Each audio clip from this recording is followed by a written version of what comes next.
దాసులు చెల్లించుకుంటున్నాం ప్రభా. అయ్యా మరి దీన్ని మాకు కావాల్సిన తండ్రి మీ యొక్క వర్తమానం ప్రభా. అయ్యా తండ్రి నాయన మా కొరకు తండ్రి నాయన అయ్యా మీ దైవ దాసులు తెచ్చిన తండ్రి యొక్క తండ్రి ఆత్మీయ ఆహారం బట్టి నీ వందనాలు స్తోత్రములు చెల్లిస్తున్నాం తండ్రి. దేవాన్ని వందనాలు స్తోత్రములు తండ్రి ప్రభా. అయ్యా తండ్రి నీ దైవ జనులు ప్రభా నాయన 700 ఆత్మతో అభిషేకించండి ప్రభా. అయ్యా మాతో మీరు ఏం మాట్లాడనై ఉన్నారో ప్రభా తండ్రి. అయ్యా తండ్రి మీ బిడ్డ ద్వారా మాతో మాట్లాడండి ప్రభా. ఆ మాట విని ప్రభా మా బ్రతుకులో మా జీవితాలు సరిచేసుకున్న కృప మాకు దయచేయమని ప్రార్థించుకొంచున్నాం తండ్రి ప్రభా. నువ్వు గొప్ప దేవుడు వేసయ్యా నీకే తుదులు చెల్లించుకొంచున్నాం ప్రభా. అయ్యా తండ్రి సహాయం దయచేతండి నాయనా తండ్రి నోటి బోరుగా ఉంది ప్రభా నాయన. అయ్యా తండ్రి మీ యొక్క మరుమైన తండ్రి మర్మాలు బయలుపరచండి ప్రభా అని స్తోత్రాలు చెల్లిస్తున్నాం తండ్రి. దేవా మీరు మాట్లాడితే మేము బ్రతుకుతాం నాయన. మీ మాటలో జీవం ఉంది తండ్రి. మీ మాటలో స్వస్థత ఉంది ఏసయ్యా. మీ మాటలో నెమ్మది ఉంది నా తండ్రి నాయన. మీ వాక్షము తండ్రి అదే మాకు తండ్రి నాయన ప్రభా. మాకు స్నానము పానము తండ్రి ప్రభా. నీ వాక్షము తండ్రి వెళ్ళడగుడు తోడనే ప్రభా. వెలుగు కలుగుతుందని మాకు మాట సెలవిచ్చిన దేవుడు వేసేయ తండ్రి. గొప్ప దేవుడు వేసేయ అయ్యో మాతో మాట్లాడండి. ఇక్కడున్న ప్రతి ఒక్కరితో మీరు మాట్లాడమని ప్రార్థిస్తున్నాం తండ్రి. అయ్యా నీ దైవ జాతులు చెప్పిన ప్రతి ఒక్క మాట తండ్రి మా చెవునికి తండ్రి వినిపించుకొని ప్రభా అర్థం చేసుకుని జ్ఞానశక్తి మాకు అనుగ్రహించమని ప్రార్థించుకుంటున్నాం తండ్రి. దేవా విని వదిలిపెట్టే వారు కాకుండా తండ్రి ఆ వాక్యాన్ని తండ్రి మా హృదయంలో తండ్రి నాయన జ్ఞాపకం ఉంచుకోవడానికి దానికి అనుకూలంగా నడుచుకోవడానికి నాయన నీ యొక్క కృప దయచే తండ్రి ప్రభా. అయ్యా తండ్రి నీ కృపలేందే ప్రభా నువ్వేమి చేయలేం ప్రభా తండ్రి. నీ కృప మాకు ఎల్లప్పుడూ మాకు ఉంచమని ప్రార్థించుకొచ్చున్నాం తండ్రి. నాయన ఈ స్థలాలంతటి మీ స్వాధీనంలో ఉంచుకోండి ప్రభా. ఇంతవరకు మాతో మీరు ఉన్నారేసాయని కొందనాం తండ్రి. దైవదాసు చెప్పిన ప్రతి ఒక్క మాటను కూడా తండ్రి నాయన మాలో ఫలింపు చేయమని నా తండ్రి 300గా ఫలింపు చేయమని ప్రార్థించుకొచ్చున్నాం తండ్రి. దేవా నీకే స్తుతి ఘనత మహిమ ప్రభావం చెల్లించుకోవచ్చు. నజరేయుడైన యేసు గల నామములో చిన్న ప్రార్థన అడిగి వేడుకొంచున్నాం తండ్రి. ఆమేన్. పఠింపశ్రేష్ఠ గ్రంథము బైబిల్, పఠింపశ్రేష్ఠ గ్రంథము బైబిల్, అనుదినం పఠించిన ప్రేమతోడ నడుపును ఓ పఠింపశ్రేష్ఠ గ్రంథము బైబిల్. దేవుని యొక్క పరిశుద్ధ గ్రంథం గురించి మనం పాడి ఉన్నాం. దేవుడి వరకు మన ఆరాధనలో ప్రారంభం నుండి ఇంటి సమయం వరకు దేవుడు మన కాపాడుకుంటూ వచ్చాడు. ఆయన మహిమ పొంది ఉన్నాడు. మరి జరిగిన కార్యక్రమాలు చేసిన స్తుతి ఆరాధన మరి అలాగే చేసిన ప్రార్థనలు విజ్ఞాపనలు దేవుడు ఆలకించి ఉన్నాడు, మహిమ పొంది ఉన్నాడని నమ్ముతున్నాం. ఈ సమయంలో చేరి వచ్చిన సంఘానికి ప్రభు యొక్క నామలు మీ అందరికీ కృతజ్ఞతలు వందనాలు తెలియజేస్తున్నాం. మరి దేవుని యొక్క మాటలు కొన్ని మాటలు మనము నిజంగా ధ్యానం చేసుకున్నాం. మరి ప్రాముఖ్యమైనటువంటి విషయాలు మాట్లాడేది నేను కాదు కానీ ప్రభువే మనతో మాట్లాడేలా ఏమైతే మాటలు మాట్లాడాలని దేవుడు ఇష్టపడుతున్నాడో ఆ మాటలను మరుగుపరిచి దేవుడు మనందరితో మాట్లాడేలాగా మనము హృదయపూర్వకంగా మరి దేవుని దగ్గర మనం కనిపెడదాం. నేనైతే నిష్ప్రయోజకుడిని, అయోగ్యుని, కేవలం ఇక్కడ నిలబెట్టుకుని మరి ఆయన మాట్లాడాలి కాబట్టి, ఆయన మాట మనకు వినపడాలి కాబట్టి ఒక పాత్రగా ఒక బోరగా దేవుడు ఇక్కడ నన్ను ఉంచుకొని ఉన్నాడు. మరి దినము 1-2 మాటలతో దేవుడు మాట్లాడాలని ఇష్టపడుతున్నాడు. ఏంటంటే అది దేవునితో మన యొక్క సంబంధం అన్న మాట మనందరికీ తెలుసు. అయితే క్రైస్తవులుగా మనము దేవునితో ఏ విధమైనటువంటి సంబంధము కలిగి ఉన్నాము ఈ దినాన్ని మనము జ్ఞాపకం చేసుకుందాం, ధ్యానం చేసుకుందాం. దేవునితో ఏ విధమైన సంబంధం, దేవుడైతే ఎప్పుడు మనతో సంబంధము కలిగి ఉండాలని దేవుడు కోరుకుంటా ఉంటున్నాడు కదండి. ఆయన కోరుకున్నాడు కాబట్టి సర్వ సృష్టిని సృష్టించిన తర్వాత ఆ సృష్టిని అలా వదిలేకోకుండా మానవుల్ని సృష్టించాడండి. చెప్పాలంటే సృష్టి అంతటిని మానవుల కోసమే సృష్టించడానికి చెప్పొచ్చు. మరి దేవుని యొక్క ఉద్దేశములు, దేవుని యొక్క ప్రణాళికలు ఏమున్నాయంటే మానవుని కోసం ఇదంతా సృష్టించి మానవుని చేతిలో పెట్టి దీన్ని అనుభవించమన్నాడు, ఫలించమన్నాడు, విస్తరించమని దేవుడు తెలియజేస్తూ ఉన్నాడు. మరి ఆ విధంగా దేవుడు మనతో ఎప్పుడు మరి సంబంధం పెట్టుకోవాలనుకునే మరి పరలోక రాజ్యంలో ఆ సింహాసనం మీద నుండి తాను ఆలోచిస్తూ ఉన్నాడు అనమాట. మనుషుల్ని నిర్మించి ఈ విధంగా నేను వాళ్ళతో కలిసి ఆనందించాలనేటువంటి సందర్భం అండి. దేవదూతలు ఉన్నారు అక్కడ. దేవదూతలు అయితే అతన్ని మరి దేవుణ్ణి ఎప్పుడు కూడా స్తుతిస్తూ ఉంటున్నారు. మరి ఆయన్ని ఆ స్తుతి ఆరాధనలు చేస్తున్నప్పటికీ కూడా ఆయన ఒక ఆలోచన ఎలా ఉందంటే, మానవుల్ని సృజించాలి, నిర్మించాలి, మానవులతో నేను సంబంధము కలిగి ఉండాలనే ఒక మంచి ఆలోచన దేవునికి కలిగి ఉన్నారు. దేవుడు ఏం కోరుకుంటున్నాడంటే, ఆ యొక్క సంబంధము కలిగినటువంటి వ్యక్తి ద్వారా లేక ఈ మనుషుల ద్వారా దేవుడు ఏం కోరుకుంటున్నాడంటే, మన పూర్ణ హృదయంతో, మన పూర్ణ ఆత్మతో, మన పూర్ణ మనసుతో ఆయన్ని స్తుతించాలి, ఆయన్ని ఆరాధించాలని దేవుడు కోరుకున్నాడు. ఇంతవరకు చక్కగా మనం దేవుణ్ణి ఆరాధించాం కదండి. దేవుడు నిజంగానే సంతోషించి ఉన్నాడని నమ్ముతున్నాం. మత్తయి సువార్తలో ఈ మాటలు మనకు కనపడుతూ ఉంటాయి. 22:37 దేవుడు మనల్ని నిర్మించుకున్న తర్వాత, మనతో సంబంధం పెట్టుకున్న తర్వాత దేవుడు మనతో కోరుకునేది ఏంటంటే, నేను మీకు దేవుడను కదండి. 10 ఆజ్ఞల్లో కూడా ఇదే మాట చెప్తా ఉంటున్నాడు. నేను అందుకైనా నీ పూర్ణ హృదయముతో, నీ పూర్ణ ఆత్మతో, నీ పూర్ణ మనసుతో నీ దేవుడైన ప్రభువును ప్రేమించవాలనండి. ఇది ఆయనకు ఉన్నటువంటి ప్రణాళిక, ఉద్దేశము. మనతో ఆయన, మనలో పూర్ణ హృదయాలతో ఆయన్ని ఆరాధించమంటున్నాడు. ఇదండి సంబంధం. దేవుడు మనతో పెట్టుకోవాలనుకున్న సంబంధం ఏంటంటే, ఇది మనం ఆయన బిడ్డలుగా ఉండాలి, మనకు ఆయన దేవుడిగా ఉండాలి, మనం నిత్యం ఆయన్ని స్తుతించాలి. ఎలా స్తుతించాలంటే, పూర్ణ హృదయముతో, పూర్ణ ఆత్మతో, పూర్ణ మనసుతో మనం స్తుతించాలండి. ఇక్కడ చేరి వచ్చిన మనము, మన హృదయాలు ఏ విధంగా ఉన్నాయో ఒకసారి మనము గమనించుకుందాం. పూర్ణ ఆత్మతో ఆయన్ని స్తుతించగలుగుతున్నామా? పూర్ణ మనసుతో ఆయన్ని స్తుతించగలుగుతున్నామా? ఎలా ఉన్నాయి మన మనసులు, మన హృదయాలు దేవుని దగ్గర? మనం ఒకసారి జ్ఞాపకం చేసుకున్నాం. దేవుడు మనం నిర్ణయించుకున్నది మనతో సంబంధం ఉండడానికి, ఆయన్ని స్తుతించి పూర్ణ హృదయంతో ఆయన కొలిచి ఆయన ఆరాధించడానికి. ఇవే ఆయన యొక్క ఉద్దేశాలు, ఆయన యొక్క ప్రణాళికలు అనేసి తెలియజేస్తున్నాయి. అంతేకాకుండా దేవుడు ఏమంటున్నాడంటే, ఆయన యొక్క మాటలను మనము వినాలంటండి. ఆయన యొక్క ఉద్దేశాలు, ఆయన యొక్క ప్రణాళికలు, ఆయన వాక్యమందు, ఆయన మాట యందు మనం నమ్మిక ఉంచాలి. పరిశుద్ధాత్మ యందు లేకపోతే పునరుత్థానమందు ఆయన యొక్క రాకడ గురించి మనము నిరీక్షణ కలిగి ఉండాలంటండి.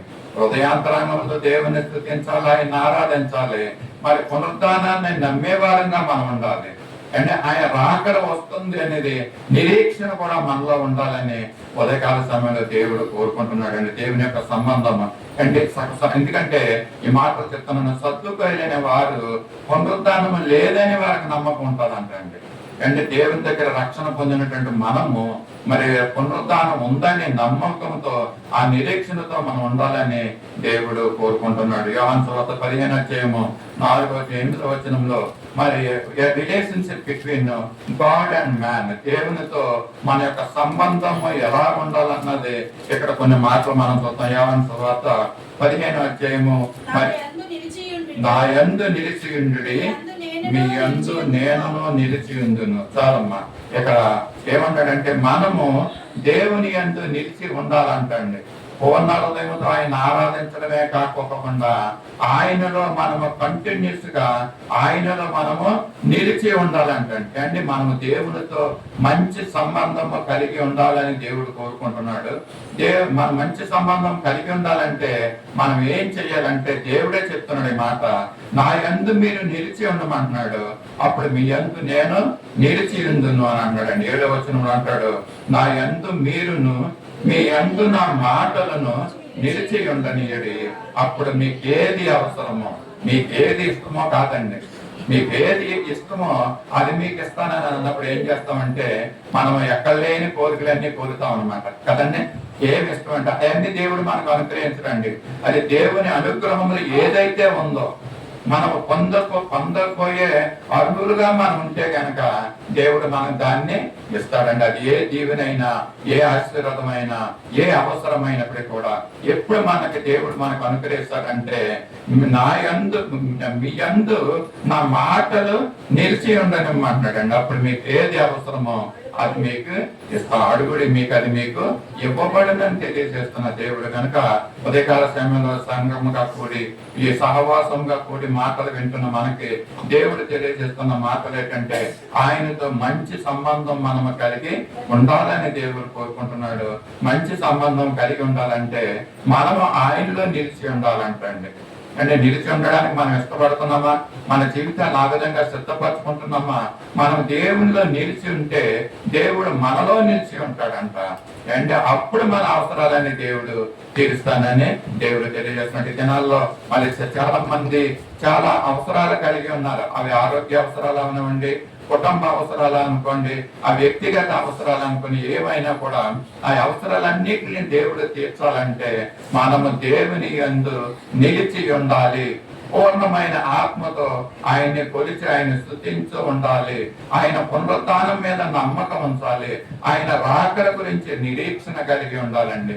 ఈ విధంగా ఉంటేనే దేవుడు మనతోటి మంచి సంబంధము కలిగి ఉంటాడని దేవుడు తెలియజేస్తున్నాడు. మరి యొక్క ఉదయకాల సమయంలో దేవుని మందిరానికి వచ్చిన మనతో దేవుడు తెలియజేస్తున్న మాటలు ఏంటంటే మన రిలేషన్షిప్, మన యొక్క సంబంధము, ఇంకా చెప్పాలంటే మన వ్యక్తిగత సంబంధం అండి. దేవునితో మన వ్యక్తిగత సంబంధం, పర్సనల్ రిలేషన్షిప్ ఎలా ఉన్నది అన్నది మనము ఆలోచించుకోవాలి. వ్యక్తిగతంగా ఏ విధంగా దేవునితో మన సంబంధము కలిగి ఉన్నారో మనం జ్ఞాపకం చేసుకున్నాం. ఈ దినాల్లో విశ్వాసులు ఎలా ఉన్నారంటే, క్రైస్తవులైన వారు ఎలా ఉన్నారంటే, మరి వారానికి ఒకరోజు ఆదివారం దినమున ఆరాధనకు వచ్చే విశ్వాసులుగా మాత్రమే మనము ఉండగలుగుతున్నాం. ఆదివారం ఒక్కటే, ఎందుకంటే ఇది వారాంతరం యొక్క విశ్వాసం అన్నమాట.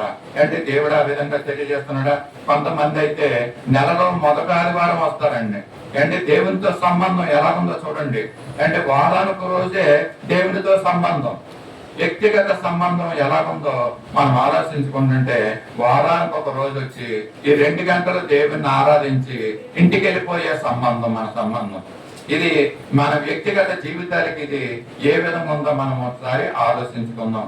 అంటే అలాగే వారానికి ఒకరోజు దేవునితో సంబంధం. మరి కొంతమంది అయితే నెలలో ఒకరోజు, అంటే నెలలో మొదటి ఆదివారం మాత్రమే దేవునితో సంబంధం కలిగి ఉంటారండి.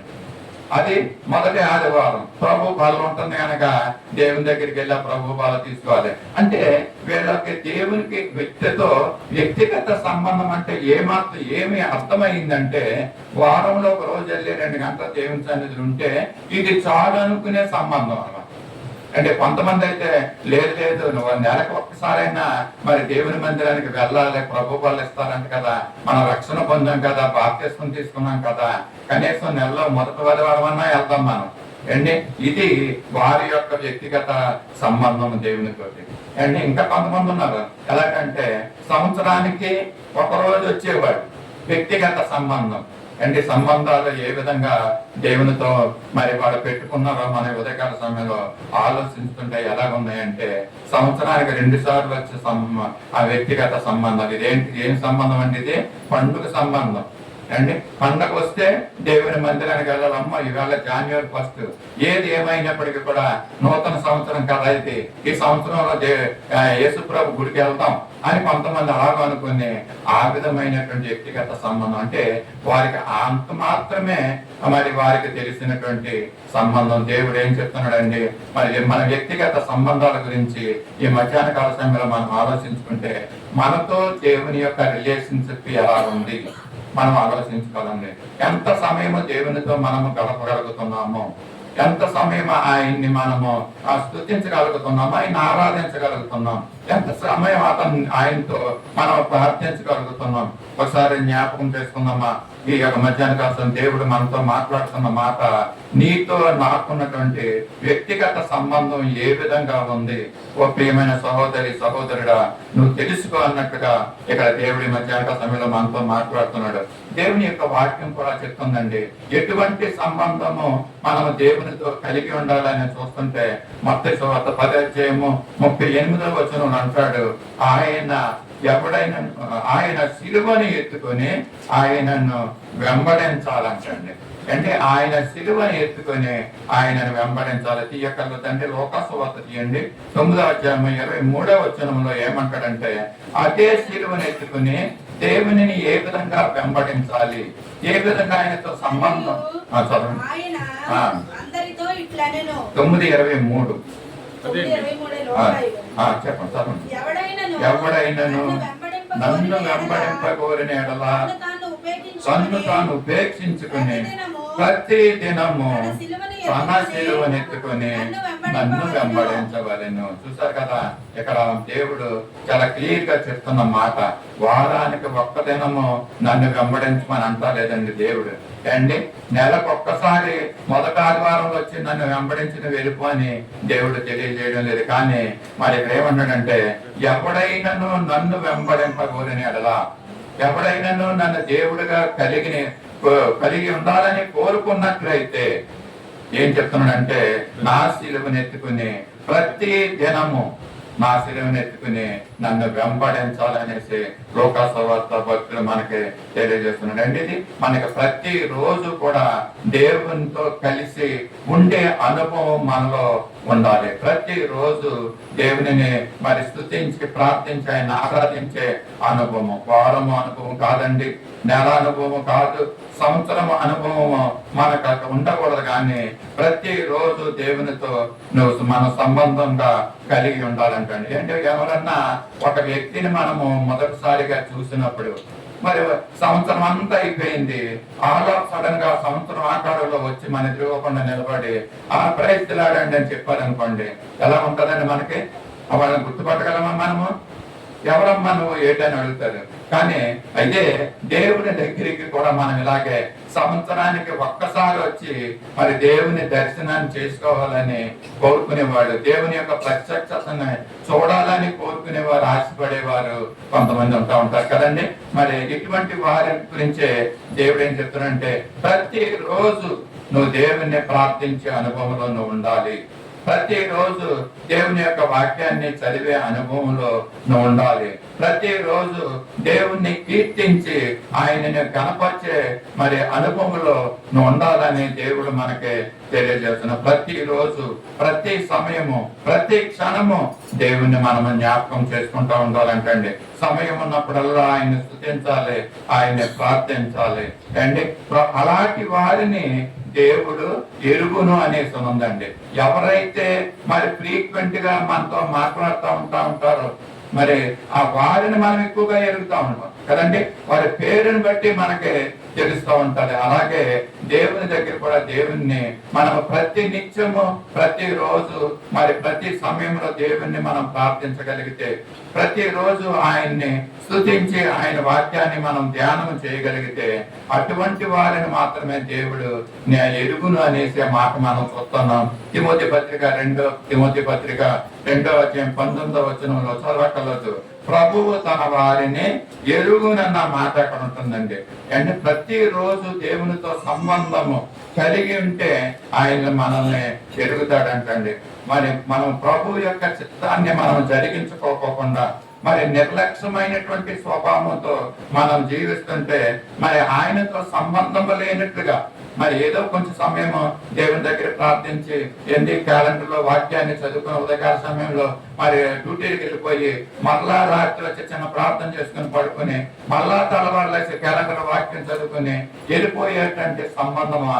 మన సంబంధం ఎలా ఉండాలంటే, సమయం ఉన్నప్పుడల్లా దేవుని యొక్క వాక్యాన్ని ధ్యానించడం, దేవుణ్ణి ప్రార్థించే సంబంధం మనకు ఉండాలని దేవుడు కోరుకున్నాడు. మన జీవితాలు మనం ఏ విధంగా ఉన్నామో మధ్యాహ్న కాల సమయంలో మనం ఒకసారి మనం జ్ఞాపకం చేసుకోవాలి. దేవుడు ఎటువంటి వారిని తన బిడ్డలుగా గుర్తిస్తున్నాడు, ఎటువంటి సంబంధం కలిగిన వారిని దేవుడు ఈయన పెట్టలు అనేసి మరి దేవుడు చెప్తున్నాడు.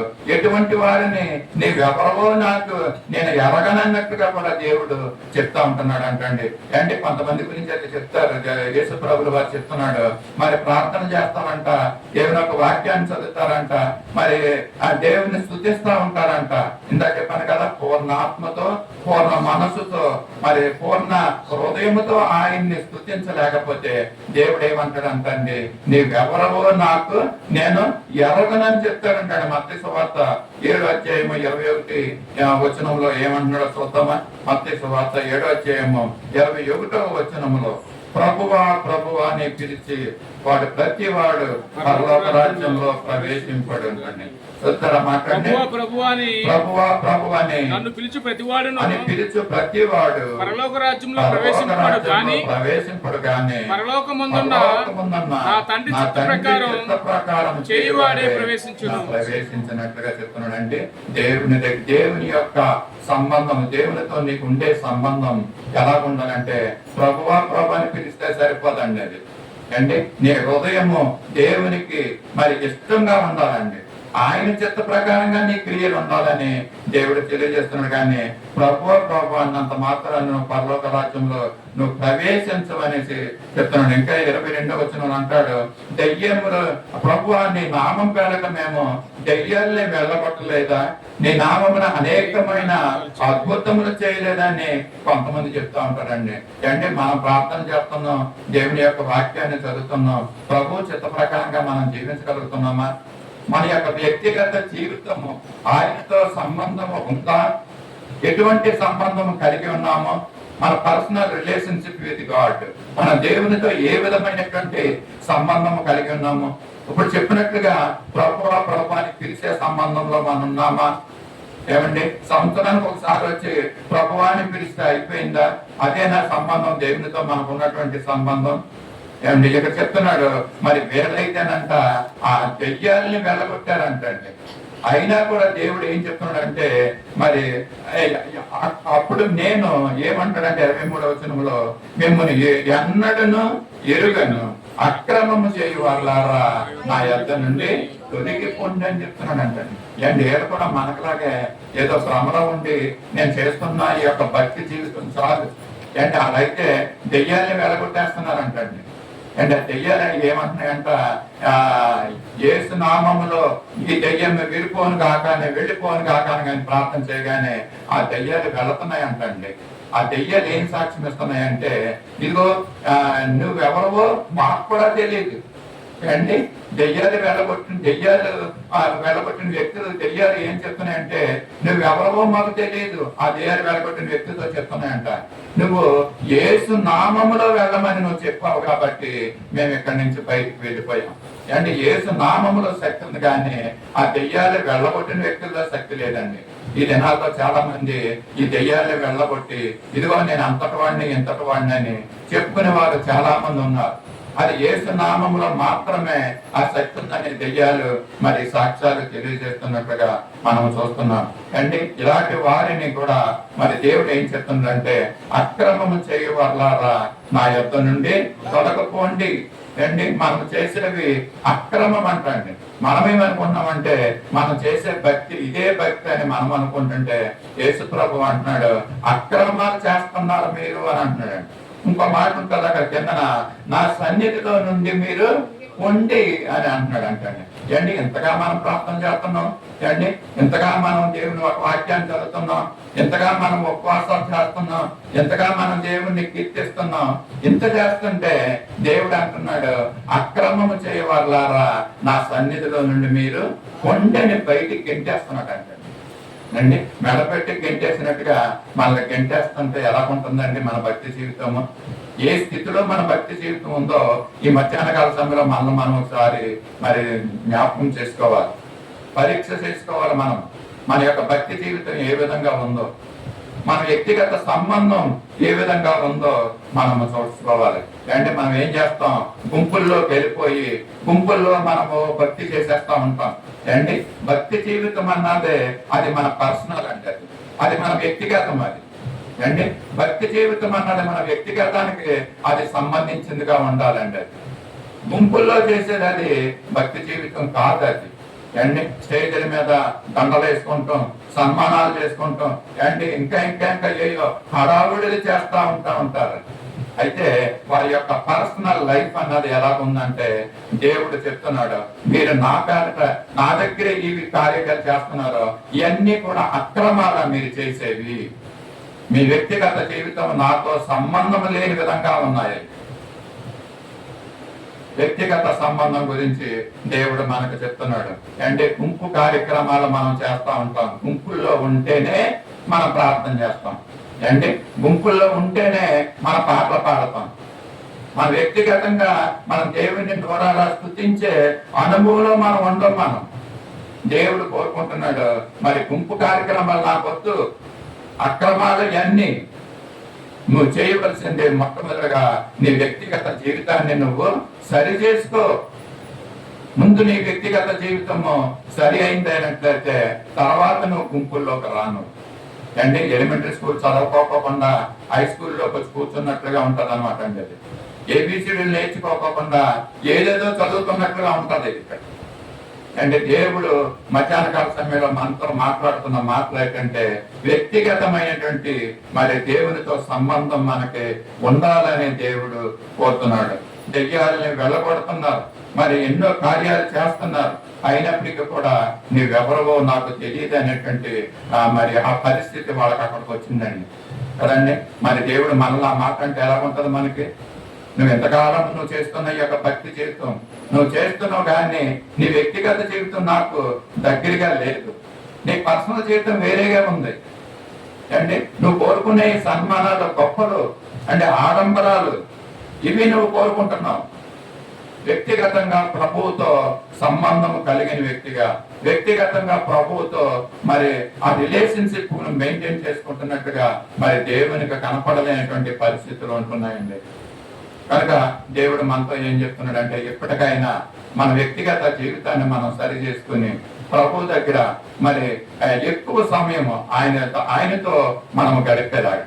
అంటే ఎవరన్నా ప్రేమికులు ఏం చేస్తారంటే అండి, ఆ కొత్తగా ప్రేమలో పడిన వారు మరి ఎప్పుడు సమయం దొరుకుతుందో ఆ సమయం దొరికినప్పుడల్లా మరి ఒకరితో ఒకరు మాట్లాడుకోవాలని ఇష్టపడతా ఉంటారు. అంటే వాళ్ళు నలుగురు ఉన్న దగ్గరకు వచ్చి మాట్లాడరంట, వాళ్ళు ప్రత్యేకంగా వెళ్ళిపోతా ఉంటారు. ఎందుకంటే ఆ మాటలు ఎవరు వినకూడదండి. ఇది కూడా అటువంటిదే. దేవునితో వ్యక్తిగత సంబంధం గుంపులో ఉండి మనం చేయడం కాదు, వ్యక్తిగతంగా ఉండి మరి ఆయనతో మరి ఆనందించే అనుభవం మనం ఉండాలని దేవుడు కోరుకుంటున్నాడు. మరి యేసు ప్రభు శిష్యులు 12 మంది శిష్యులు మరి ఆయన ఒక స్థలంలో ఉంటున్నప్పుడు, మరి ఆయన ఏకాంతముగా ఉంటున్నప్పుడు యేసు ప్రభు దగ్గరికి వచ్చి మరి నీ రాకడ సూచనలు ఏంటి ప్రభు అని అడుగుతారండి. అంటే యేసు ప్రభు మరి అనేక మంది జన సమూహాలతో ఉంటున్నాడండి. ఆ జన సమూహాలతో ఉన్నప్పుడు శిష్యులు యేసు ప్రభుని అడగలేదు, రాకడ సూచనలు ఏంటి ప్రభు అని. ఆ వాక్యం ఉంది మనకు తెలుసు కదండి. మత్తయి సువార్త 24వ అధ్యాయము 3వ వచనంలో చూస్తున్నాం. ఆయన ఒలీవల కొండ మీద ఒక్కడే కూర్చుండి ఉన్నప్పుడు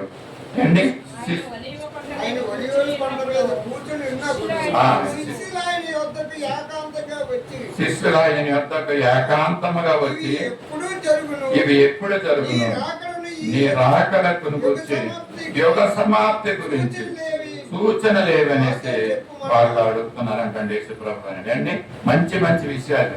అంటే స్కూల్లో ఒక మాస్టర్ ఉన్నప్పుడు మాస్టర్ గారు ఏం చేస్తారంటే పాఠాలు చెప్పుకుంటూ వెళ్ళిపోతూ ఉంటారు. మరి ట్యూషన్లోనూ లేకపోతే స్కూల్ అయిపోయిన తర్వాత మరి కొంతమంది స్టూడెంట్స్ కి కొన్ని డౌట్స్ ఉంటాయండి. ఆ డౌట్స్ ని ఆ మాస్టర్ గారి దగ్గరికి వచ్చి అందరూ వెళ్ళిపోయిన తర్వాత వాళ్ళు ఉండి కావాలంటే ఆ క్లాస్ రూమ్ లో ఆ మాస్టర్ గారి దగ్గరికి వచ్చి ఆ డౌట్ ని అడుగుతారండి. వాళ్ళు కొంతమంది ట్యూషన్స్ లో అడుగుతూ ఉంటారు ప్రైవేట్లో. అంటే ఆ విధంగా యేసు ప్రభు మరి జనసమూహంతో రోజంతా ఆ ప్రసంగాలు ఆ బోధలు చేస్తున్నప్పుడు శిష్యులు అడగలేదు, కానీ ఆ యేసు ప్రభుల వారి కొండ మీద ఏకాంతంగా కూర్చుండి ఉన్నప్పుడు మరి శిష్యులు ఆయన దగ్గరికి వచ్చి ఆయన్ని అడిగారంట కొన్ని సీక్రెట్స్. ఏంటంటే మరి అవి మనకు కూడా తెలియనటువంటి సీక్రెట్స్. అవి ఎప్పటికీ కూడా వాటిని మరి మర్మంగానే దేవుడు ఉంచి ఉన్నాడు. ఏంటంటే నీ రాకడ కొరకు. అంటే ఈ యుగ సమాప్తి ఎప్పుడవుతుందని, ఈ యుగ సమాప్తి ఎప్పుడవుతుందో అది ఎవ్వరికి తెలియదండి. కాలాలు మరి అవి దేవుని చేతిలో ఉన్నాయి. అవి అటువంటి రహస్యమైనటువంటి విషయాలు, సీక్రెట్ విషయాలు మరి యేసు ప్రభు దగ్గరికి ఎప్పుడు వచ్చి అడిగారండి వాళ్ళు?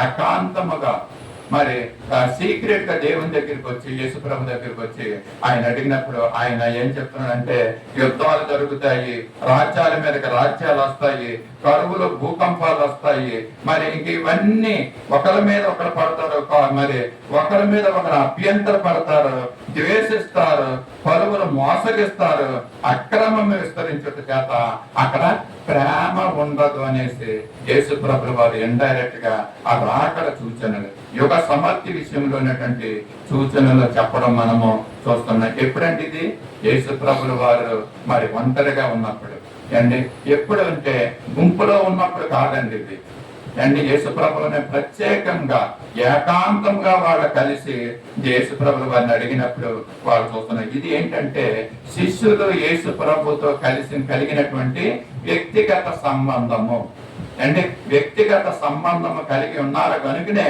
వాళ్ళు యేసుప్రభుని మరి వ్యక్తిగతంగా మరి అక్కడ విషయాలు అడగడం మనము చూస్తున్నాం కదండి. వ్యక్తిగతంగా దేవునితో సంబంధం కలిగి ఉంటే మరి నీకు మరి సంఘాల్లో గుంపుల్లో ఉన్నప్పుడు తెలియపరచినటువంటి విషయాలు దేవుడు నీకు బయలుపరుస్తాడు.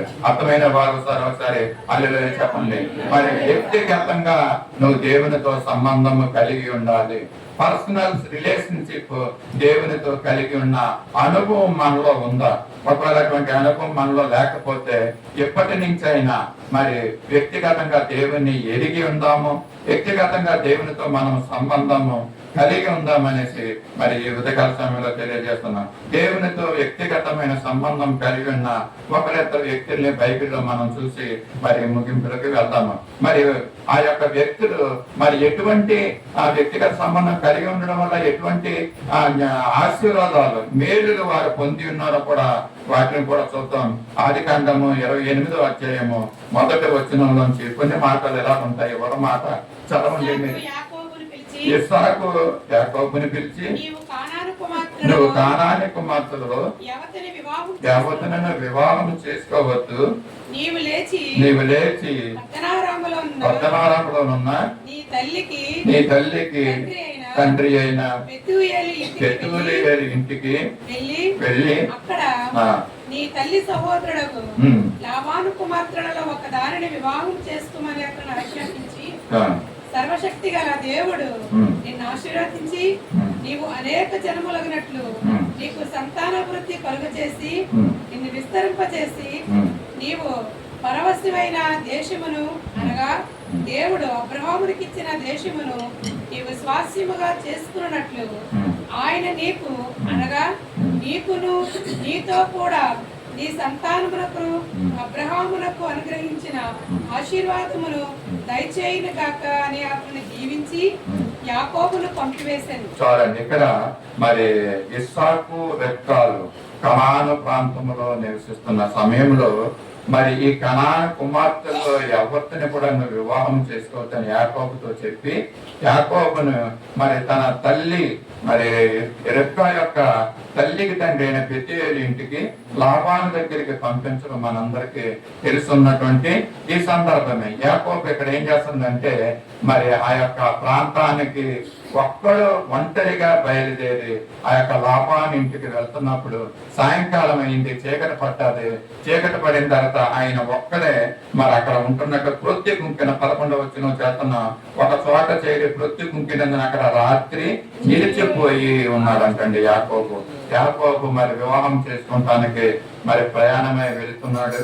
ప్రయాణం వెళ్తున్నప్పుడు చీకటి పడి ప్రొత్తుకుంటుంది కనుక అక్కడ ఒంటరిగా ఒక్కడే అక్కడ ఉండిపోతున్న సందర్భం మనము చూస్తున్నాము. అలాంటి సమయంలో మరి దేవుడు ఆయనకి ప్రత్యక్షమై ఉన్నాడు. మనం తెలుసుకోవాల్సిన విషయం ఇక్కడ ఏంటంటే యాకోబు ఒక్కడే మరి ప్రయాణమై వెళ్ళాడు. ఆ రాత్రి సమయంలో అక్కడ ఒంటరిగా ఉంటున్నప్పుడు దేవుడు అతనికి ప్రత్యక్షమయ్యాడు. అండి, దేవుని ప్రత్యక్షత మనకు కలగాలంటే అండి సందర్భం అంతా మీకు తెలిసింది కాబట్టి నేను మీకు వివరించడం లేదు, కానీ నేను తెలియజేయవలసింది ఏంటంటే యాకోబు మరి తన యొక్క తల్లిదండ్రులతో తన కుటుంబంతో కలిసి ఉన్నప్పుడు దేవుని యొక్క ప్రత్యక్షత ఆయనకి కలగలేదు.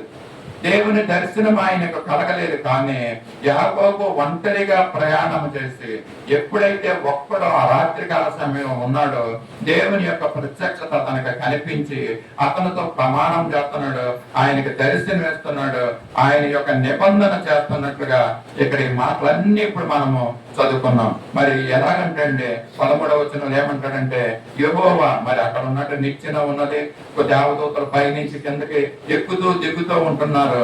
యెహోవా దానికి పైగా నిలిచి, నేను నీ తండ్రి అయిన అబ్రహాము దేవుడను ఇస్సాకు దేవుడైన యెహోవాను, నీవు పండుకున్న ఈ భూమిని నీకును నీ సంతానానికి ఇచ్చానని దేవుడు వాగ్దానం చేస్తున్నాడండి.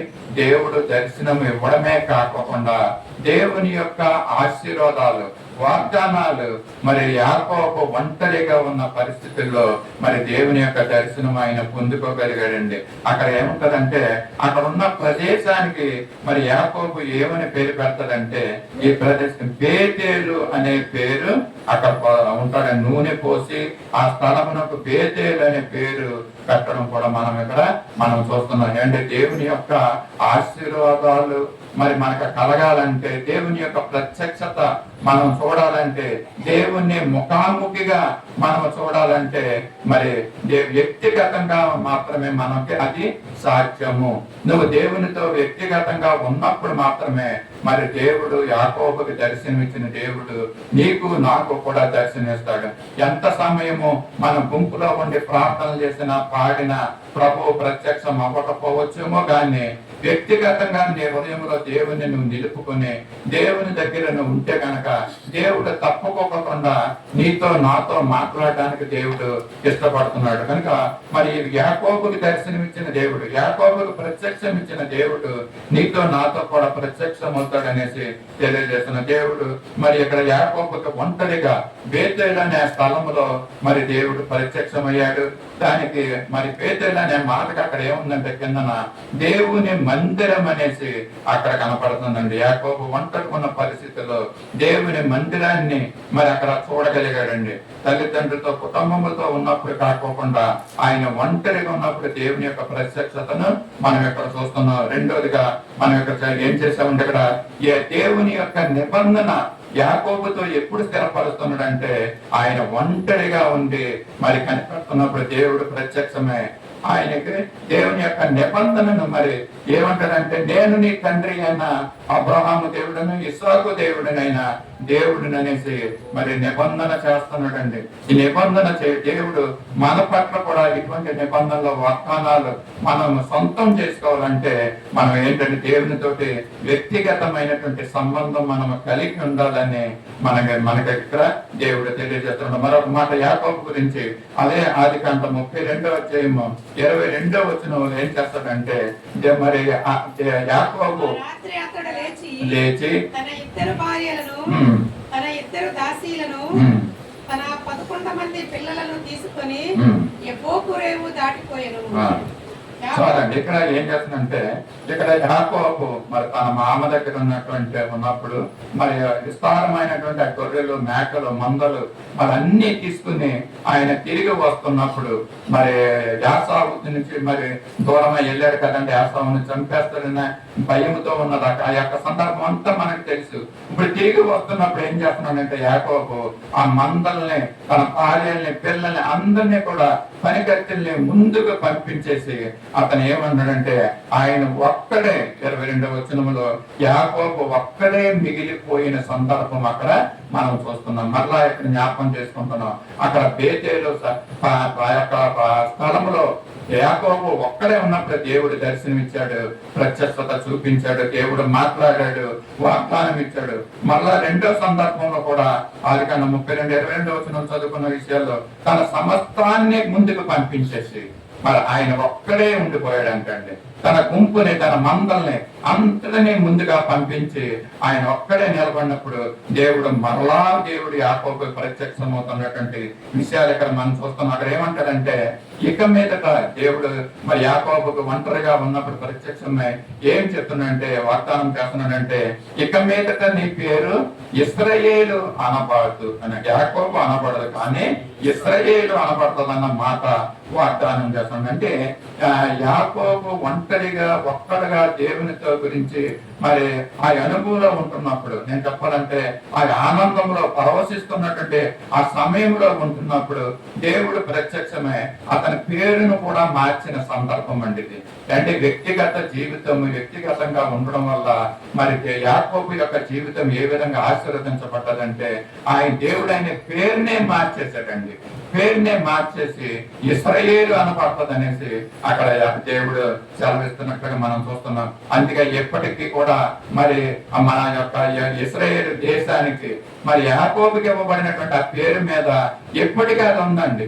అబ్రహాము దేశం అనలేదు, ఇస్సాకు దేశం అనలేదు, కానీ అదే ఇశ్రాయేలు దేశం అన్నట్టు దేవుడు ఎప్పటికీ కూడా ఆ పేరుని అక్కడ నిత్యము ఉంటున్నట్టుగా, ఇంకా చెప్పాలంటే మరి ఈ భూమి ఆకాశము గతించిపోయే వరకు కూడా ఈ పేరు ఇశ్రాయేలు అనే పేరు ఆ విధంగా స్థిరంగా నిలిచిపోయే విధంగా దేవుడు మరి యాకోబుని ఆశీర్వదించినట్టుగా మనం చూస్తున్నాం. ఎప్పుడండి యాకోబు ఒంటరిగా వ్యక్తిగతంగా దేవునితో అనుబంధము, దేవునితో సంబంధము కలిగి ఉన్నప్పుడు మాత్రమే మరి ఆ విధంగా దేవుడు మరి యాకోబుని ఆశీర్వదించినట్టుగా మనం చూస్తున్నాం. 30వ వచనంలో ఏమంటాడంటే యాకోబు నేను ముఖాముఖిగా రాత్రంతా కూడా పెనుగులాడుతున్న సందర్భం మనకు తెలుసండి.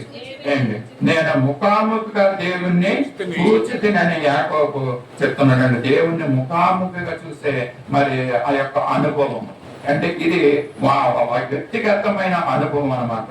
అంటే దేవుడు ఆయనకి ప్రత్యక్షమయ్యాడు, ముఖాముఖిగా దేవుని చూసే అనుభవాన్ని ఆయన పొందుకున్నాడండి. అంటే దేవుడు ఆయన యొక్క పేరును మార్చాడు. వ్యక్తిగతంగా జీవితం ఆయనకి సన్నిహితంగా ఉంటున్నప్పుడు, ఆయనలో మరి పరవశిస్తూ ఉంటున్నప్పుడు దేవుడు ప్రత్యక్షమై మరి ఆయన పేరును మార్చినట్టుగా మనం చూస్తున్నాం. అలాగే కాకుండా ఆయన స్థితిని మార్చాడండి దేవుడు.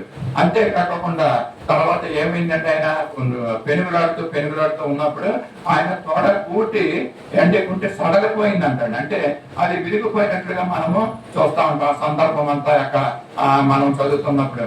అంటే దేవుడు ఆ యొక్క రాత్రికాల సమయంలో జరిగిన సందర్భం ఏంటంటే యాకోబు యొక్క నడక కూడా మారింది అనమాట. అంటే దేవుడు యాకోబు యొక్క పరిస్థితుల్ని, స్థితిగతులను మార్చాడు. యాకోబు యొక్క పేరును మార్చాడు ఇశ్రాయేలుగా. యాకోబు యొక్క నడక మారిపోయింది. యాకోబు యొక్క జీవితమే మొత్తంగా అక్కడ మారిపోయినట్టుగా మనం చూస్తున్నాం. ఎప్పుడంటే మరి తన జీవితాన్ని దేవునికి మరి తన వ్యక్తిగత జీవితాన్ని దేవునికి సమర్పించుకున్నప్పుడు, వ్యక్తిగతంగా ఆయన దేవునితో సంబంధం కలిగి ఉంటున్నప్పుడు మరి ఆ యొక్క మరి బేతేలు అనుభవము ఆయన పొంది ఉన్నాడండి. ఇక్కడ ఇంకొక మాట చూస్తున్నాం. అక్కడ మరి ఎన్నో వచనంలోనండి 32 వచ్చాయి. తొడగొట్టి అయిన తర్వాత అక్కడ 30వ వచనంలో అంటాడు యాకోబు నేను ముఖాముఖిగా దేవుని చూచితిని అయినను నా ప్రాణము దక్కినదని ఆ స్థలమునకు పెనూయేలు అనే పేరు పెట్టాడు అంటాడు. పెనూయేలు అనే పేరుకి అర్థం ఏంటంటే కింద పుట్టినట్లు చూడండి. అక్కడ దేవుని ముఖాన్ని అంటే వ్యక్తి ఒంటరిగా ఉంటున్నప్పుడు దేవుడు యాకోబుకు ప్రత్యక్షమయ్యాడు. ఆయన ముఖాముఖిగా ఆయన చూశాడు. ఆ స్థలానికి యాకోబు ఏమని పేరు పెట్టాడండి? పెనూయేలు అనే పేరు పెట్టాడండి. ఇంతకు ముందు దేవుని మందిరం అనే పేరుని పెట్టాడు యాకోబు. ఇప్పుడేం పేరు పెట్టాడంటే ఈ అనుభవం పెనూయేలు యొక్క అనుభవం. మనకి దేవుడు తెలియజేస్తున్న పరిశుద్ధాత్మ దేవుడు తెలియజేస్తున్న మాటలు ఏంటంటే ఇదిగో దేవుని మందిరం యొక్క అనుభవంలో నుంచి అండి పెనూయేలు యొక్క అనుభవంలోకి మనం రావాలంటే పెనూయేలు యొక్క అనుభవం అంటే ముఖాముఖిగా ఆయన చూసే అనుభవం అండి. వ్యక్తిగతమైనటువంటి అనుభవంలోకి మనల్ని రమ్మని ఈ మధ్యాహ్న కాల సమయంలో దేవుడు మనకి తెలియజేస్తున్నాడు. బేతేలు అనుభవంలో నుంచి పెనూయేలు యొక్క అనుభవంలోకి అంటే గుంపులో ఉంటే అనుభవంలో నుంచి వ్యక్తిగతమైనటువంటి సంబంధం కలిగినటువంటి అనుభవంగా మనం ఉండాలని దేవుడు కోరుకుంటున్నాడు. ఇప్పుడున్న విశ్వాసాలందరూ ఎలా ఉంటున్నామంటే అంటే గుంపుల్లోనే మరి గోవింద అన్నట్టుగా ఉంటారండి. గుంపుల్లో ఉండి ప్రార్థన చేసి, గుంపుల్లో ఉండి పాటలు కాపాడితే ఇదే భక్తి అనుకునే వారు చాలా మంది ఉంటున్నారు. కానీ మన వ్యక్తిగతమైనటువంటి విశ్వాసం ఎలా ఉంది, మన వ్యక్తిగతమైనటువంటి ప్రార్థన జీవితం, లేక మన వ్యక్తిగతమైనటువంటి ఈ దేవుని యొక్క వాక్యము అనుభవం ఏ విధంగా మనం ఉందో మనం ఒకసారి పరీక్షించుకోమని దేవుడు యాకోబును మనకు ముందు తీసుకొచ్చాడు.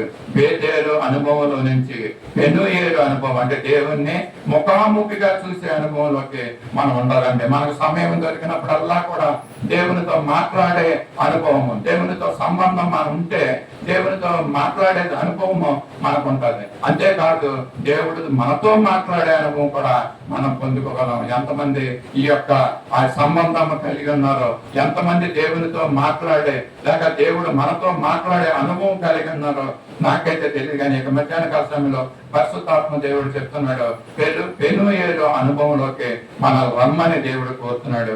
మోసేను జ్ఞాపకం చేసుకుని ముగించుకుందాం.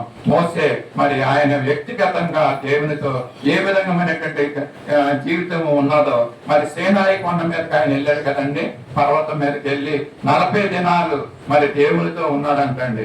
ఇది వ్యక్తిగతంగా దేవునితో గడిపిన సమయము అండి. ఈయన గుంపులో లేడు, కింద గుంపులో అనేక మందితో జనసమాజం ఇశ్రాయేలు ప్రజలతో ఉన్నంతసేపు మరి ఆ యొక్క అనుభవం పొందలేదు. కానీ ఆయన సేనాయి కొండ మీదకి వెళ్ళి దేవునితో 40 దినాలు గడిపినప్పుడంట ఆయన ముఖం ఎలాగుందంటే నిర్మగాను 34-35 వచనంలో మోసే ముఖ చర్మము ప్రకాశించండి. అక్కడ ఆయన ముఖ చర్మం, ఎందుకంటే ఆయన యొక్క ప్రసన్నత, ఆయన యొక్క దేవుని యొక్క ప్రకాశము ఆయన ముఖం మీద పడి మోసే ముఖం ప్రకాశిస్తున్నాడు. కొరింథీ రాసిన పత్రిక 2వ పత్రిక 3-7 వచనంలో మీరు నోట్ చేసుకుని చదవండి. అది మోసే ముఖం మీద మరి ప్రకాశించుచుండిన ఆ మహిమ వలన ఇశ్రాయేలీయులు అతని ముఖమును తేలి చూడలేక పోయేది అనేసి కొరింథీ రాసిన పత్రికలో మరి ఇక్కడ చూస్తున్నాయండి. మరి ఆ యొక్క దేవునితో గడిపినటువంటి ఆ సమయము, దేవునితో ఉన్నటువంటి ఆ 40 దినాల సమయంలో మరి మోసే ఉంటున్నప్పుడు మోసే ముఖము మరి ప్రకాశించినట్లుగా ఉంటుందండి. అంటే ఒంటరిగా దేవునితో మరి గడుపుతున్నటువంటి సమయము, వ్యక్తిగత సంబంధం పెంచుకుంటున్నటువంటి ఆ సమయము. అంటే సమరయ స్త్రీ కూడా మరి నలుగురు ఎదుగురా మరి తోటి సహచరునితోటి మరి ఆ బావి దగ్గరికి వెళ్ళిందండి. ఆమె ఒక్కతే ఆ బావి దగ్గరికి వెళ్ళిందంట ఒంటరిగా. యేసు ప్రభు కూడా అక్కడే ఒంటరిగా ఉన్నాడంటండి.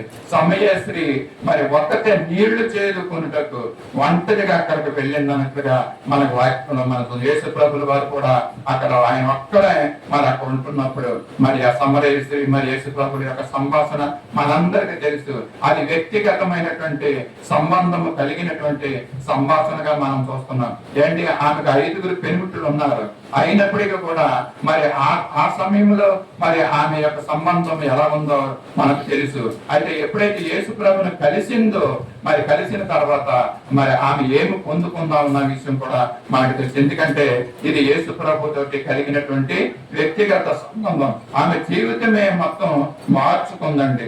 యేసయ్యను పొందుకున్న తర్వాత, యేసయ్యను దగ్గరికి వచ్చిన తర్వాత తన జీవితమే మారిపోయినట్లుగా మనం చూస్తున్నాం. ఇంకొక వ్యక్తి ఉన్నాడంటే దానియేలు, మరి ఒంటరిగా మరి సింహాల బోనులో పడేసినప్పుడు రాజైనటువంటి బెల్షస్సరు ఆ సింహాల బోనులో పడేసినప్పుడు ఆయన ఒంటరిగానే ఉన్నాడు. ఒక్కడిగానే ఉన్నప్పుడు అఫ్కోర్స్ దేవుని యొక్క ఆ ప్రసన్నత ఆయన చుట్టూ ఉంది, కాపుదల ఉంది, అది మనకు తెలుసు. అన్యుడైన చూసినప్పుడు మరి దానియేలు ఒంటరిగా అక్కడ ఉంటున్నాడంటే అన్య రాజు దర్యావేసి ఏమని సాక్ష్యం చెప్తుందంటే దానియేలు గ్రంథం 6:20 వచనంలో ఏమంటాడంటే, జీవము గల దేవుని సేవకుడైన దానియేలు, నిత్యము నీవు సేవించుతున్న నీ దేవుడు నిన్ను రక్షించిన కదా అని మరి దానియేలు గురించి ఈ రాజైనటువంటి బెల్షస్సరు సాక్ష్యం చెప్తున్నాడండి. దానియేలు ఒక్కడగా ఉన్నప్పుడు దేవుని యొక్క ప్రత్యక్షత, దేవుని యొక్క ప్రసన్నత, దేవుని యొక్క కాపుదల ఆయనకు ఉన్నదండి. మరి ఆ అన్యరాజు కూడా మరి దాన్ని సాక్ష్యం చెప్పినట్లుగా మనము చూస్తా ఉంటాం. దేవుని యొక్క సంఘాల్లో ఉండి కూడా మనము ఒకవేళ వ్యక్తిగత జీవితంలో మన జీవితంలో ఫలింపు లేనటువంటి జీవితాలు మనం ఒకవేళ జీవిస్తున్నామో మనం ఒకసారి ఆలోచించుకోవాలండి. దేవునితో ఉన్నామనే భ్రమలో మనం ఉంటున్నాం, కానీ మన వ్యక్తిగత జీవితాలు ఏ విధంగా ఉన్నాయో మనం పరీక్షించుకోవాలండి. పరిశుద్ధ గ్రంథంలో ఒక వ్యక్తి ఉన్నాడండి, మనలాంటి వ్యక్తి. అతను ఎవరంటే ప్రవక్త అయిన అండి. ప్రవక్త అయినటువంటి బిలాము ఆయన ఏం చేస్తున్నాడంటే ప్రవచనాలు చెప్తున్నాడండి. ఆయన ప్రవచనాలు చెప్తున్నాడు, కానీ ఆఖరి సమయంలో ఆ ప్రవచనాలు ఆయన కాపాడలేనటువంటి పరిస్థితుల్లో మరి ఆయన జీవితం నాశనమైనట్లుగా మనం చూస్తున్నాం. ఆయన యొక్క బహుమానాలకి ఆశించినట్లుగాను మరి ఆ ప్రవచనాలు ఎన్నో చెప్పాడు. ఆ ప్రవచనాలు అన్ని కూడా నెరవేరినాయండి, బిలాము చెప్పినటువంటి ప్రవచనాలు. అయితే ఆయన జీవితాన్ని ఆయన కాపాడుకోలేని పరిస్థితుల్లో ఉంది. అందుకనే యేసుప్రభువు గారు ఇందాక ఏం చెప్పారు మాట మనం జ్ఞాపకం చేసుకున్నాం. అక్రమము చేయవారులారా నా యొద్ద నుండి మీరు తొలగిపోండి. ఎన్నో కార్యాలు చేస్తారు. ఈ బిలామ ప్రవక్త కూడా కార్యాలు చేశాడండి. దేవుడు చెప్పిన ప్రవచనం ప్రవచించమంటే ప్రవచించాడు, కానీ తన జీవితాన్ని సంపూర్ణంగా దేవునికి సమర్పించుకోలేనటువంటి జీవితం ఏంటంటే ఇది వ్యక్తిగతంగా దేవునితో సంబంధం లేనటువంటి జీవితం జీవించున్నాడండి. అలాగే యాజకులైనటువంటి మరి ఏ కుమారులు ఫినెహాసులు కూడా పేరుకైతే వాళ్ళ యాజకులు, కానీ వాళ్ళ వ్యక్తిగత జీవితం ఏముందో ఎలా ఉందో మనందరికీ తెలిసిన విషయమే కదండి. వాళ్ళు ఏ విధంగా నాశనం అయ్యారో మరి వ్యక్తిగత జీవితం సంబంధం లేనట్లుగా మరి ఉంటున్నారండి. దేవుడు మధ్యాహ్న కాల సమయంలో మనకు తెలియజేస్తున్న మాటలు ఏంటంటే మన వ్యక్తిగతంగా దేవుణ్ణి మనం ఎరిగి ఉండాలి. లేకపోతే దేవుడు మనల్ని మీరు ఎవరో నాకు నేను ఎరగను, నా యొద్ద నుండి మీరు తొలగిపోండి అనే మాటలు చెప్పించుకోవచ్చినటువంటి వ్యక్తులుగా మనం ఉంటామేమో. కనుక ఇప్పుడైనా ఈ మధ్యాహ్నకాల సమయంలో మనం పరీక్ష చేసుకున్నాం మన వ్యక్తిగత జీవితాలు ఏ విధంగా ఉన్నాయో. తర్వాత మన గుంపుల్లోకి వెళ్ళి మరి అక్కడ మన సాక్ష్యాన్ని తెలియజేస్తాం. వ్యక్తిగతంగా సంబంధం, అనుభవము, ముఖాముఖిగా దేవుని చూసే అనుభవము మనం ఉండాలంటే ప్రతిరోజు ఆయన వెంబడించాలనే సంబంధంలోకి మనం ఉండాలండి. ఆయనతో ప్రతిరోజు ప్రతి క్షణము ఆయనతో వ్యక్తిగత జీవితంతో మనం జీవించాలని మనం కోరుకున్న విధంగా ఉండాలి. మరి ప్రతిరోజు ప్రతి క్షణము మరి ఆయనతో గడిపే సమయం మనకి ఎలా ఉండాలంటే ప్రతి క్షణము కూడా మరి ఎంతో ఆనందంతో ఉండాలి, మైమర్చిపోవాలండి. ఆయనతో ఒక మాట ఉంది, మనకి కీర్తనకారుడు ఉన్నాడు, నీతో గడిపే ప్రతి క్షణము ఆనంద బాష్పాలు ఆగవయ్యా, నీతో గడిపే ప్రతి క్షణము ఆనంద బాష్పాలు ఆగవయ్యా, కృపతలంతన చింతన కృపతలంతన మేలుయో చింతన మాగల మాగతుతించగా నిన్ను కీర్తించగా ఏసయ్యా ఏసయ్యా నా ఏసయ్యా ఏసయ్యా ఏసయ్యా నా ఏసయ్యా ఏసయ్యా ఏసయ్యా నా ఏసయ్యా ఏసయ్యా ఏసయ్యా నా ఏసయ్యా నీతో గడిపే ప్రతి క్షణము ఆనంద బాష్పాలు ఆగవయ్యా,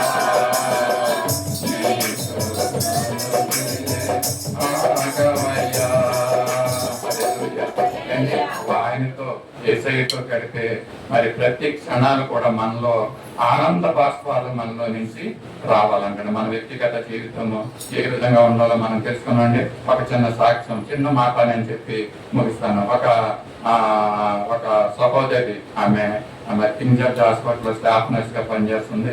ఆమె తెలియజేసిన సాక్ష్యం ఏంటంటే ఆమె హాస్పిటల్లో ఉంటుండగా ఒక పేషెంట్, ఒక తల్లి తన కుమారుని తీసుకొచ్చింది. ఆ కుమారుడు మరి అనేక వ్యసనాలకు లోనై మరి ఆకలి స్థితిలో ఉంటున్నప్పుడు మరి హాస్పిటల్ తీసుకొచ్చినప్పుడు ఆమె దగ్గర అయితే డబ్బులు ఏమీ లేవు. కానీ ఎంత కింగ్ జార్జ్ హాస్పిటల్ అయినా గవర్నమెంట్ హాస్పిటల్ అయినా మరి అక్కడ ట్రీట్మెంట్ జరిగించాలంటే మరి కొంత డబ్బు అవసరం ఉంటుందండి. అలాంటిది ఆమె దగ్గర అయితే చిల్లుగా లేదు.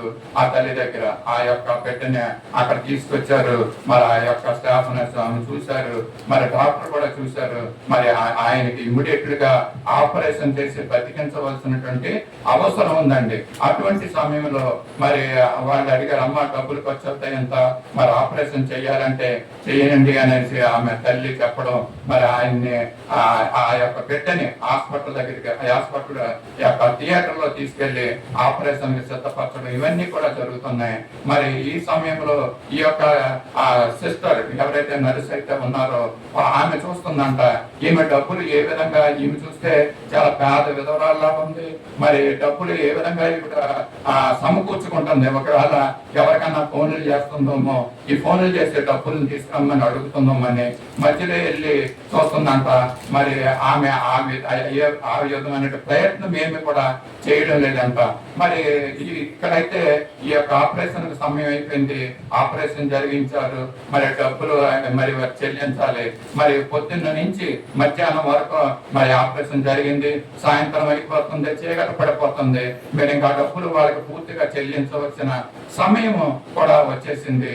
మరి అనుకున్న ఈ సిస్టర్ మళ్ళీ వెళ్ళి ఆమెను మరి నెతకడం కోసం వెళ్ళి చూస్తుంటే, ఆ యొక్క డబ్బుల కోసం అడుగుతుంటే, మరి ఆమె వెళ్ళి చూస్తున్నప్పుడు, ఎప్పుడు వెళ్ళి చూస్తున్నా కూడా ఆ తల్లి ఏం చేస్తుందంట, మాకర్ వెళ్ళి ప్రార్థన చేస్తుందంటండి. అండి సాక్షి మీరు వినుంటారు, చూసుంటారు కదా.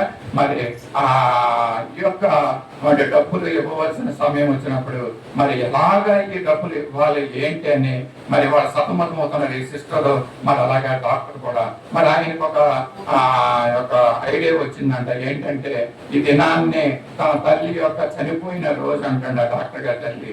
అయితే ఎవరికైనా ఒకరికి ఇలాంటి పేదవాళ్ళకి మరి డబ్బులు సహాయం చేసి ఫ్రీగా ఆపరేషన్ చేయగలనే ఆలోచన దేవుడు ఆయనలో పెట్టినప్పుడు, మరి ఈమె ఎంతగా చూసినా డబ్బులు ఇవ్వకపోయినప్పుడు ఈ డాక్టర్ గారు అన్నారంట, అమ్మ పర్వాలేదు, నేను మా తల్లి పేరు మీద ఈ అబ్బాయికి నేను ఈ ఆపరేషన్ ఫ్రీగా నేను చేస్తున్నాను అనేసి మరి తెలియజేసినట్టుగా మనం చూస్తున్నాం.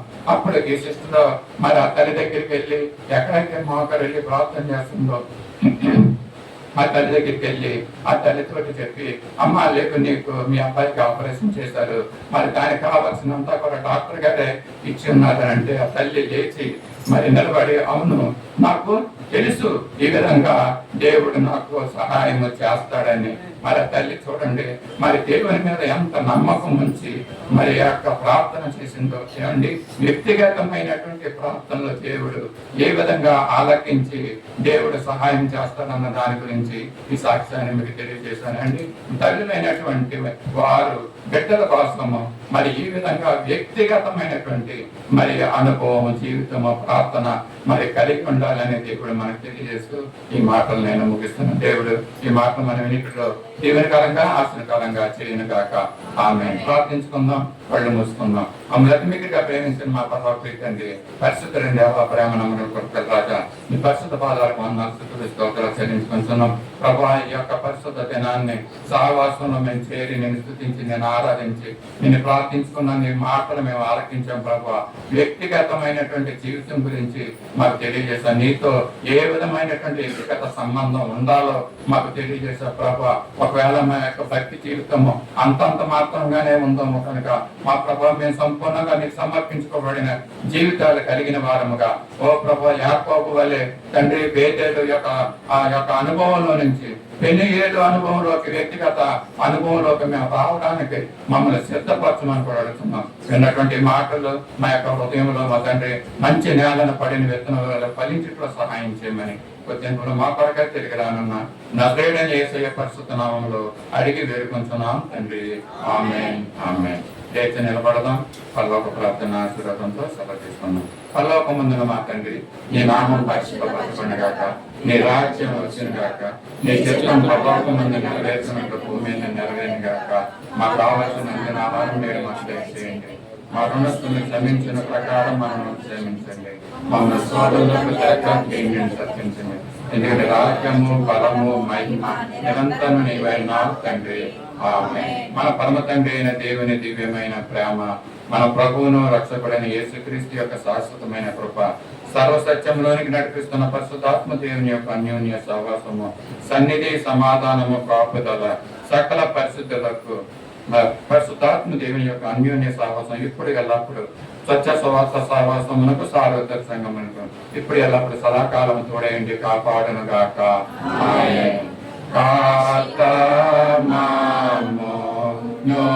దీవించి క్షేమాన్నిచ్చి పంపుము. జీవాహార వార్తనిచ్చి మమ్మును పోషించుము. నిన్ను వేడుకొని బాగుగా స్తుతించుము. పరమందు చేరి ఇంకా స్తోత్రము చెల్లించుము. ఆమేన్. అందరికీ వందనాలండి. స్వస్థత ప్రార్థన కావాల్సిన వారు